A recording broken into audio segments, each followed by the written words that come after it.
এই আল্লাহর ওলি কি আপনারা হইতে চান? সবাই হইতে চান না?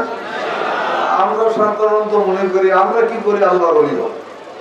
আল্লাহর ওলি হওয়ার জন্য তো সর্বনার বিশ্ব হুজুর উনি আল্লাহর ওলি, অমুক বিশ্ব হুজুর অমুক বিশ্ব হুজুর ওনারা তো আল্লাহর ওলি।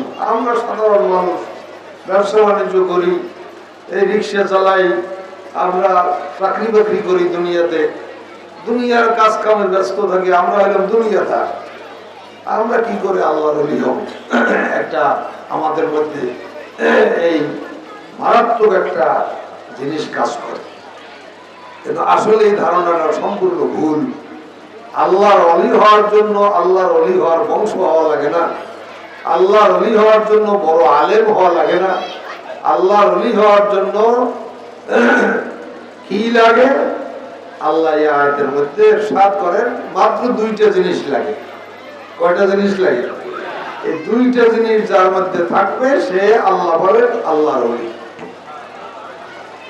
এই দুইটা জিনিস যদি আমরা অর্জন করতে পারি, সে যত নিম্ন স্তরেরই হই না কেন সেও একজন আল্লাহর ওলি। আল্লাহ বলেন আল্লাযীনা আমানু ওয়া কানু ইয়াত্তাকুন। এক নম্বর গুণ হলো যারা ঈমানের গুণ অর্জন করবে, ঈমানদার হতে পারবে। এক নম্বর গুণ কি বলেন? এক নম্বর গুণ কি? ঈমান। আচ্ছা, এর মধ্যে আমরা যারা আছি এই ঈমানের গুণ আমাদের মধ্যে আছে না? দরকার আছে? তাহলে অর্ধেক তো আমাদের মধ্যে হয়ে গেছে, ঈমানের গুণ আছে। আর একটা যদি অর্জন করতে পারি তাহলে হয়ে গেল আমরা আল্লাহর ওলি, আমাদের নাম আল্লাহর ওলিদের খাতায় লেখা হবে। ঈমানের গুণ আমাদের মধ্যে আছে, আর একটা গুণ লাগবে, সে গুণটা কি? আল্লাহ বলেন ওয়া কানু ইয়াত্তাকুন। একটা হলো ঈমানের গুণ, আর একটা হলো তাকওয়ার গুণ। ঈমান লাগবে আর তাকওয়া লাগবে। ঈমান লাগবে আর কি বলেন? ঈমান লাগবে আর কি লাগবে? এই তাকওয়া অনেকে আমরা বুঝি না। তাকওয়া মনে করি এটা কত বড় একটা বিশাল কি জিনিস, এটা আমরা কেমনে অর্জন করব? তাকওয়াটা এটা কেমনে আমাদের মধ্যে আসবে? আল্লাহ বলেন না, এটাও কোনো কঠিন কাজ না। তাকওয়া হলো একটা সহজ একটা জিনিস। তাকওয়া মানে হলো গুনাহের কাজ ছেড়ে দেওয়া। গুনাহের কাজ ছেড়ে দেওয়াটাই হলো তাকওয়া। বলেন সুবহানাল্লাহ। তাকওয়ার একটা সহজ সংজ্ঞা, পাপের কাজ, গুনার কাজ, যেই কাজ আল্লাহ করতে নিষেধ করেছেন সেই কাজটা না করার নামই হইল তাকওয়া। কি বলেন? গুনার কাজ, পাপের কাজ ছেড়ে দেওয়ার নাম কি বলেন? বলেন কি? তাকওয়া। গুনার কাজ, পাপের কাজ আমরা ছেড়ে দিতে পারবো না? হ্যাঁ, কেন ছাড়বো? গুনার কাজ কাকে বলে? গুনার কাজ ওই কাজটাকে গুনার কাজ বলে যেই কাজটায় মানুষের ক্ষতি হয়। যেই কাজটায় মানুষের ক্ষতি হয়, এই ক্ষতিকর কাজটাই গুনার কাজ।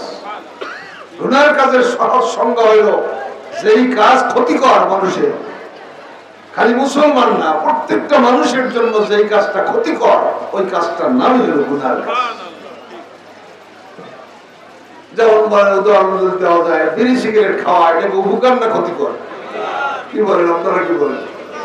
একে খালি আলেমেরা বলে, সব মানুষ, এমনকি স্বাস্থ্য বিজ্ঞান বলে, এমনকি বিড়ি সিগারেটের গায়ে লেখা সংবিধিবদ্ধ সতর্কীকরণ, ধূমপান স্বাস্থ্যের জন্য উপকার। এটা হ্যাঁ, ধূমপান স্বাস্থ্যের জন্য ক্ষতিকর। কোন কোন বিজ্ঞাপনে আর একটু বেশি লেখে ধূমপান বিষ পান। ধূমপান বিষ পান, এই ধূমপান ক্ষতিকর আর কারণে গুনার কাজ। এইরকম ভাবে যত ক্ষতিকর কাজ আছে সব ক্ষতিকর কাজটাই হলো গুনার কাজ। গান বাজনা শোনা, ফেন্সিডিল খাওয়া, গাঁজা খাওয়া, এগুলো কি ক্ষতিকর না উপকার? কি বলেন সবাই? যত ক্ষতিকর কাজ আছে সব গুনার কাজ। কিন্তু বাহ্যিক ভাবে আমরা অনেক সময় দেখি গুনার কাজে একটু মজা লাগে। গুনার কাজ কেন মানুষ ছাড়ে না? গুনায় নগদ একটা মজা আছে। গুনায় নগদ একটা কি আছে, মজা আছে, এই জন্য গুনাহ